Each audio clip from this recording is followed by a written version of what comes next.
안녕하세요. 사연을 부탁해입니다. 오늘의 사연을 소개하겠습니다. 상견례를 하고 회사에 갔는데 미진 대리가 제게 은근슬쩍 물었어요. 효정 대리, 상견례는 어땠어? 괜찮았어? 우리는 상견례 내내 분위기가 아주 좋았거든. 우리도 나쁘진 않았어. 엄마 아빠도 괜찮다고 했고. 그래? 그럼 다행이네. 근데 효정 대리 예비시댁은 아주버님이 두 분이나 있다고 했지? 그렇지, 삼형제니까. 그럼 형님도 두 분이나 있겠네? 효정 대리 엄청 힘들겠다. 뜬금없이 그게 무슨 말이야? 내가 보니 말이야, 이 형님이 많은 게 절대 좋은 게 아니더라고. 그만큼 신경 쓸 일이 많다는 거잖아. 근데 나는 외동이라 얼마나 좋은지 몰라. 시부모님만 신경 쓰면 되는 거잖아. 그런가? 근데 형님들이 좋은 분들이라면 크게 문제될 거 없는 거 아닐까? 무슨 소리야. 이 시댁 사람들이랑은 절대 친해질 수가 없기 마련이야. 참, 그리고 말이야. 제사 그런 거 물어봤어? 제사가 1년에 몇 번이나 있는지 그런 거 말이야. 아, 제사는 좀 많던데. 뭐? 많아? 몇 번이나 있는데? 내가 얼핏 듣기로는 명절까지 합해서 한 8번 정도 있다고 하더라고. 제가 별 대수롭지 않다는 듯이 말을 하고 있었는데요. 제 말에 미신대리의 얼굴에 미소가 가득해지고 있었습니다. 뭐? 8번? 근데 그런 집에 시집을 가겠다고? 효정대리 제정신이 아니구나. 제사 때문에 결혼을 안 한다는 것도 웃기는 거지. 그리고 내가 듣기로는 제사가 많긴 한데 별로 힘들 것도 없다고 하더라고. 이제 보니 그래서 예비시댁에서 집을 사준다고 했던 거구나? 제사가 8번이면 당연히 집을 사줘야 하는 거지. 안 그럼 누가 그런 집으로 시집을 가겠어? 요즘은 결혼할 남자가 제사 없는 것도 스펙이라면 스펙이래. 그 어느 때보다 미진 대리의 얼굴에 미소가 가득해 보였습니다. 사실 정말 우연히도 미진 대리와 저는 같은 달에 결혼식을 하게 되었는데요. 결혼식이 딱 일주일 차이가 났기에 모든 것이 비교가 될 수밖에 없었어요. 그런데 우리 예비시댁은 시부모님께서 아파트를 마련해 주시겠다고 했지만 미진 대리 시부모님은 도와줄 형편이 되지 않는 듯해 보였습니다. 그 부분에 대해 미진 대리가 약간은 질투를 하고 있는 것 같아 보였고요. 결혼 준비를 하는 내내 미진 대리가 제게 꼬치꼬치 캐물으며 이것저것 상관을 하기 시작했거든요. 어느 날은 예식장에 대해 묻기도 했는데요. 효정 대리, 예식장은 알아봤어? 예식장은 남친이 알아봤는데 땡땡 호텔이 괜찮을 것 같다고 해서 거기로 예약할 것 같아. 뭐? 땡땡 호텔? 거기 엄청 비싼 곳 아니야? 좀 비싸긴 한데 음식이랑 신경 써야 해서 거기가 좋다고 하더라고. 전에 남친 형님들도 그곳에서 결혼식을 했는데 다들 만족했다고 하기도 하고. 잠깐 하고 끝나는 결혼식을 뭐하러 그렇게 비싼 데서 해? 그런 거 다 사치고 낭비야. 글쎄, 난 그저 남친이 말하는 대로 하는 것뿐이라 잘 모르겠어. 더 이상 길게 말을 하고 싶지 않았기에 제가 말을 돌리고 있었는데요. 결혼 준비를 하는 내내 미진 대리가 시시콜콜 다 참견을 하곤 했어요. 저는 별 관심도 없는데 자꾸만 트집을 잡아댔습니다. 그러다가 우리 예비시댁에 제사가 1년에 8번이나 있다는 얘기를 듣고는 온 사방에 소문을 내고 다녔어요. 혹시 다들 들었어? 효정대리 예비시댁에서 집을 사준 이유가 다 있더라고. 이유라니? 무슨 이유가 있다는 말이야? 그냥 돈이 여유가 되니까 사준 거 아닌가? 아니라니까. 내가 들어보니까 그 집안에 제사가 1년에 8번이나 있다잖아. 그랬으니 그 집을 미끼로 효정대리를 꼬신 게 아니겠어? 안 그럼 어떤 골빈 여자가 그런 집구석으로 시집을 간다고 하겠어? 제사가 1년에 8번? 많긴 많네. 하긴 제사 많은 게 참 피곤하긴 하지. 내 말이 그 말이야. 제사 많아서 좋을 게 하나 없다니까. 그럼 미진대리 예비시댁은 제사 같은 거 하나도 없는 거야? 당연하지. 우린 제사가 일체 없다고 하더라고. 진짜? 완전 대박이다. 당연히 대박이지. 요즘은 제사 없는 집 남자가 엄청난 스펙이라고 하잖아. 그렇긴 해. 이 제사 때문에 은근히 스트레스를 받긴 해. 내 주변에도 제사 때문에 싸우는 집안이 한둘이 아니거든. 맞아. 그래서 요즘은 제사 많은 집으로 시집가면 완전 최악이라고 하잖아. 그래서 효정대리 예비시댁에서 집 사주면서 꼬신 게 분명하다니까. 근데 미진대리 예비시댁은 진짜 제사가 하나도 없대? 없다니까. 그냥 산소에 가서 간단하게 인사만 드리고 온다고 하더라고.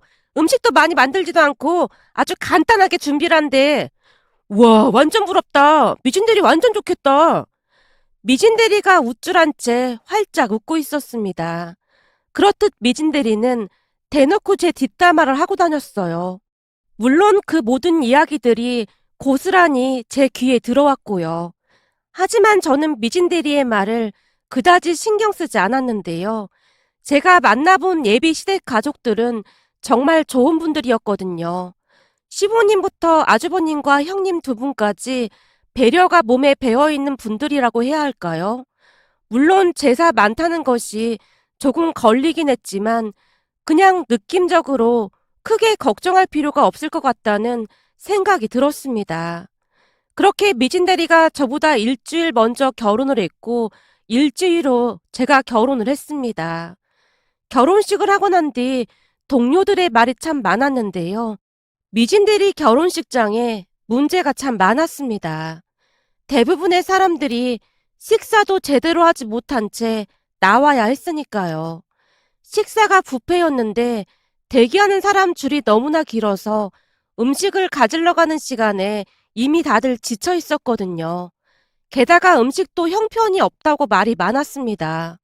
아니, 돈을 아낄 때 아껴야지. 무슨 뷔페에 과일도 없고 우리 동네 19,000원짜리 뷔페에 가도 저것보다 잘 나온다. 평소에도 밥 한 번 안 사더니 손님들 불러놓고 결혼식 식사를 이렇게 대접하냐? 라며 투덜거렸거든요. 그런데 제 결혼식에 참석한 대부분의 동료들이 깔끔하고 정돈된 모습에 다들 반색하는 듯한 모습이었는데요. 하필이면 비슷한 시기에 결혼식을 하다 보니 비교가 많이 될 수밖에 없었습니다. 그 모습에 미진대리가 저를 더욱 미워하게 되었고요. 결혼식장만 좋으면 뭐해? 제사가 1년에 8번인데 내가 보기엔 1년도 안 돼서 곡소리 날걸? 제 뒷담화를 그렇게나 했다고 하더라고요. 하지만 결혼하고 나니 대반전 드라마가 펼쳐졌는데요. 정말이지 상상도 하지 못한 일이 일어났거든요. 결혼을 하고 얼마 뒤 큰형님이 제게 전화를 걸어왔습니다. 막내 동서, 이번 달 16일 날에 제사 있는데 혹시 시댁에 내려갈 수 있겠어? 네, 형님. 첫 제사고에서 꼭 참석하려고 했어요. 그날 휴가 내면 되니까 꼭 참석할게요. 그래, 말이라도 고맙네.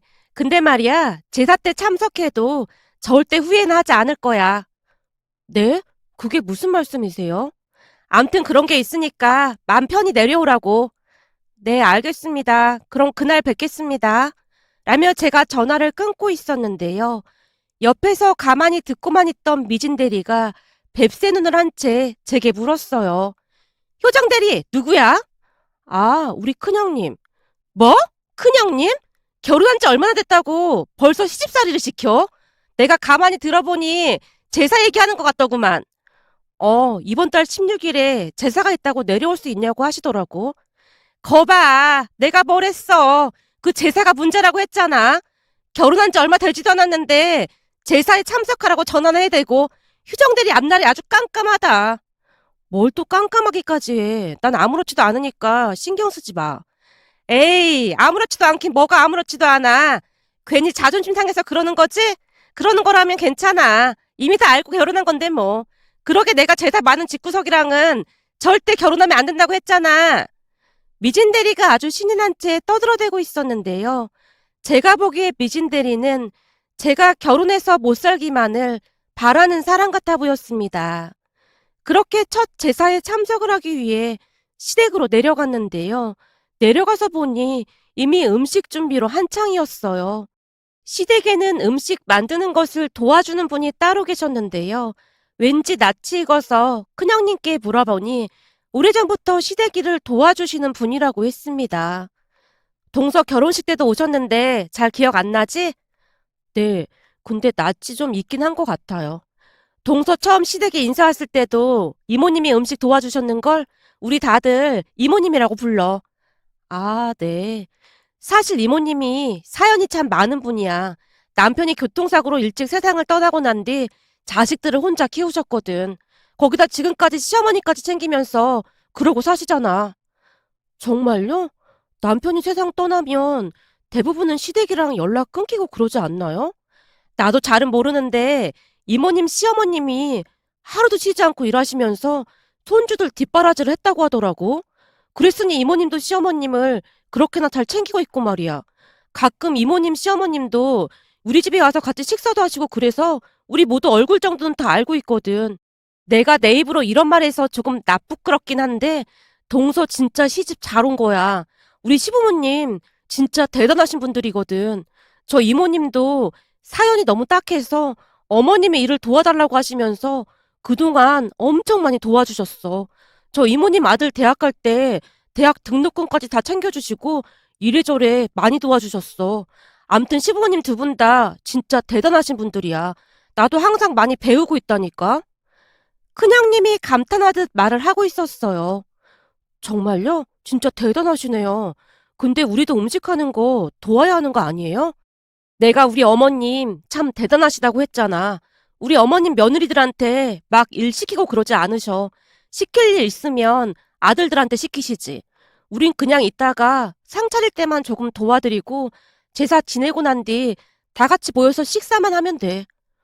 진짜 음식 안 해도 되는 거예요? 응. 우리 시부모님은 제사를 그냥 가족들이 오랜만에 만나서 맛있는 것도 먹고 그런 행사 정도로 생각하시거든. 제사 때마다 우리가 내려와 준 것만 해도 엄청 고맙게 생각하시는 분들이야.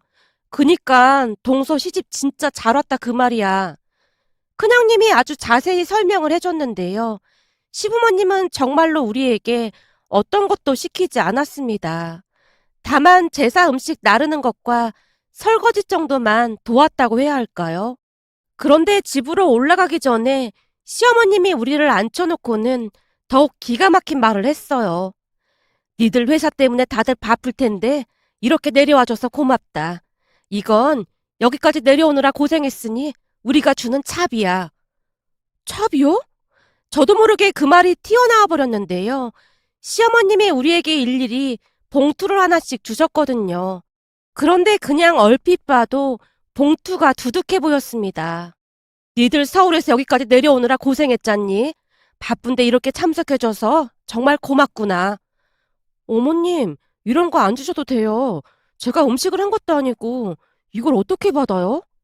괜찮아. 니들 마음이 예뻐서 주는 거니까 앞으로도 지금처럼만 잘 지내자. 시어머님이 제 손에 돈 봉투를 직접 지어주셨습니다. 집에 올라가면서 봉투 안을 확인해 봤는데요. 세상에나 봉투 안에 100만 원이나 들어있었어요. 놀란 제가 큰형님에게 전화를 해서 묻기까지 했습니다. 큰형님, 혹시 봉투 안 확인해 보셨어요? 왜? 돈이 많아서 놀랐어? 네. 그럼 형님은 이미 알고 계셨던 거예요? 당연하지. 우린 지금껏 내내 그렇게 받았는걸? 그러니까 동서도 너무 놀라지 마. 사실 우리도 처음에는 이렇게 큰 돈을 받아도 되나 좀 그랬는데 그 봉투 안 받으면 어머님이 많이 불편해하셔. 내가 그랬잖아. 동서 시집 진짜 잘 왔다고. 우리 시댁은 진짜 하늘에서 내려준 그런 시댁이라니까. 참, 그리고 말이야. 작은 동서랑 나랑은 둘이서 개를 하고 있거든? 개요? 응.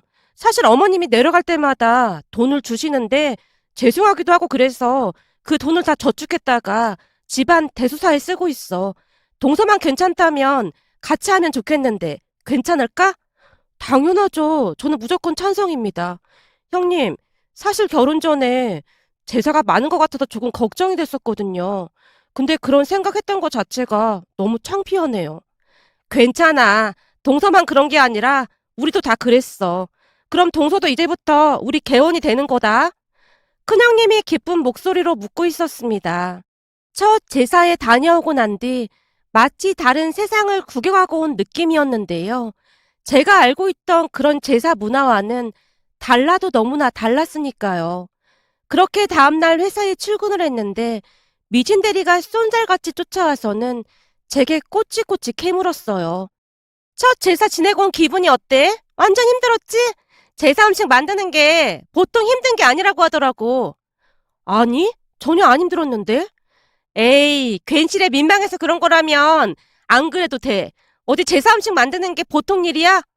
아니야, 진짜 하나도 안 힘들었어. 가서 보니까 일해주시는 이모님도 계시고, 우린 그냥 상 차리는 것만 조금 도와드리고 맛있는 것만 잔뜩 먹고 왔다니까? 근데 그것뿐만이 아니야. 우리 시어머님이 내려오느라 고생했다고 우리한테 돈 봉투를 주시는 거 있지? 뭐? 돈 봉투를? 그럼 한 10만 원 들어있었겠네. 아니다. 며느리가 셋이니까 한 5만 원 정도 들어있었겠네. 뭔 소리야. 무려 100만 원이나 들어있었는데 완전 대박이지. 제가 미진 대리에게 잔뜩 상기된 목소리로 말하고 있었는데요. 제 말을 듣고 있던 미진 대리의 얼굴이 사색이 되어 있었습니다. 뭐? 그러니까 1인당 100만 원씩을 줬단 말이야? 오, 그렇다니까. 내가 형님한테 들어보니까 시어머님이 지금껏 그래왔다고 하시더라고. 난 말이야, 제사 많은 거 하나도 안 싫어. 그냥 제사가 100번 정도 있었으면 좋겠어. 저도 모르게 그 말이 튀어나오고 말았고, 제 말을 엿듣고 있던 다른 여직원들이 부러운 듯 말했어요. 와, 대박이다. 그런 제사라면 나도 1년에 100번은 참석하겠다. 이제 보니 효정 대리가 결혼을 잘못한 게 아니었네. 완전 대박 시댁이네. 부럽다, 부러워. 여직원들이 다들 한마디씩 하고 난리도 아니었는데요. 그러면 그럴수록 미진 대리가 뭐 씹은 듯한 표정으로 저를 노려보고 있었습니다. 그렇게 저는 행복한 하루하루를 보내고 있었어요. 그러던 어느 날은 미진 대리에게 전화가 한 통 걸려왔는데요. 발신자를 확인하던 미진 대리가 잔뜩 긴장한 채 급히 전화를 받았습니다. 네, 어머님. 네, 지금 회사입니다. 네? 이번 주 목요일 날 회사에 휴가를 내라고요? 그날이 무슨 날인데요? 아니요. 그이한테 따로 들은 말은 없습니다. 네? 산소요? 산소를 간다고요? 아, 네, 알겠습니다. 미진 대리가 풀이 죽은 모습으로 전화를 끊고 있었는데요. 그 어느 때보다 표정이 좋아 보이질 않았어요. 왜? 무슨 일 있어? 나 참 기가 막혀서 말이 안 나오네. 우리 시어머님한테 전화가 왔는데 이번 주 목요일 날 산소에 가야 한대. 결혼 전에는 꼭 참석할 필요 없다고 그러더니만 결혼하고 나니까 말을 바꾸잖아. 산소라니 무슨 산소를 가?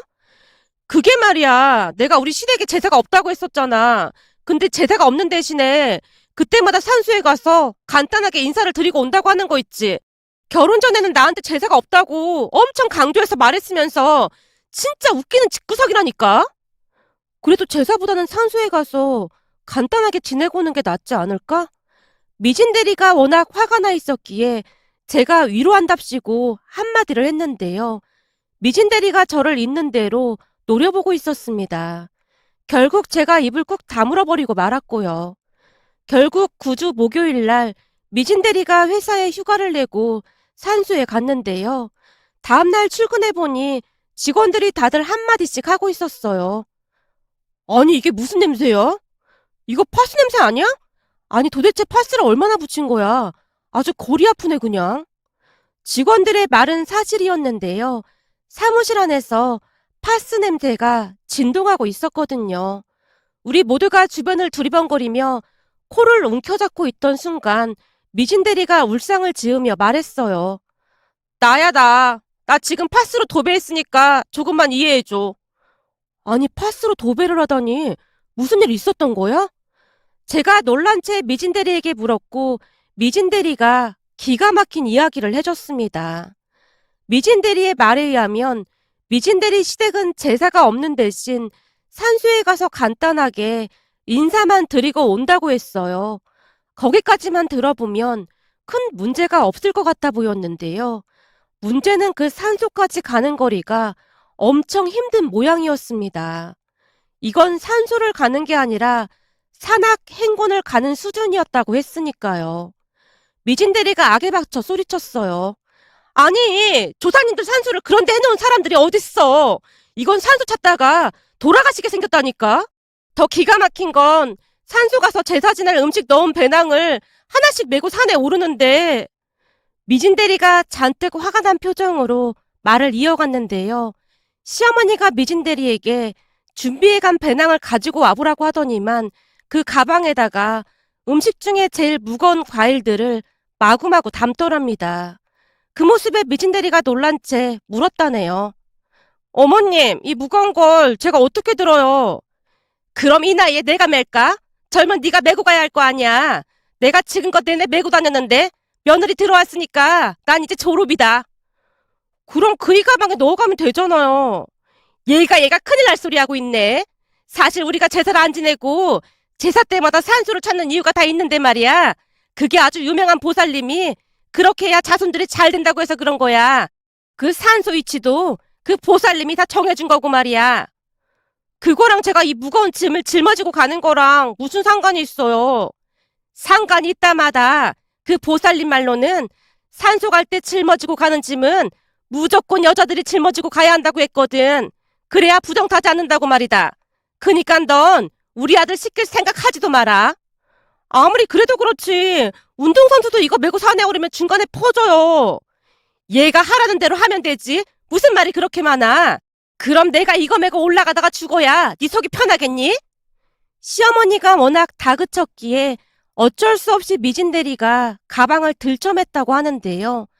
산세가 험해도 너무나 험하더랍니다. 거기다 오르고 또 올라도 산소가 나타나지도 않았다는데요.